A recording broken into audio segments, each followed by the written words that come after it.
Welcome to McPlum, simple solutions served daily.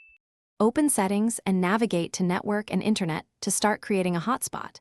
Choose Mobile Hotspot and enable the feature with the toggle switch. Confirm your laptop has a functional Wi-Fi adapter and drivers installed before proceeding. Click Edit to set an SSID and password with at least 8 characters for WPA2 security. Choose 4 GHz for longer range or 5 GHz for faster speeds when available. Turn the hotspot on and watch the connected devices list to manage active connections and usage. Open System Settings and select Sharing to configure Internet sharing on Mac OS. Choose the source interface such as Ethernet or a different Wi-Fi network to share. Select Wi-Fi as the sharing method and click Wi-Fi options to set an SSID and WPA2 password.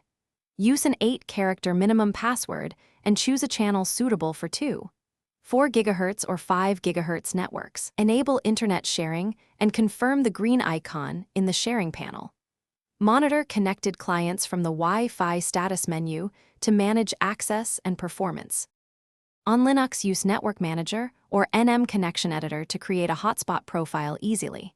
Select Wi-Fi mode hotspot and set a clear SSID plus a WPA2 password with 8 characters. Choose 4 GHz for wider coverage or 5 GHz for reduced interference and higher throughput.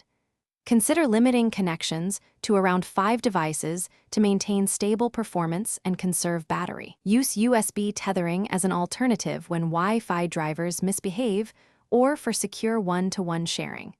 Turn the hotspot off when finished and restart the adapter. Thanks for watching. Stay juicy and subscribe.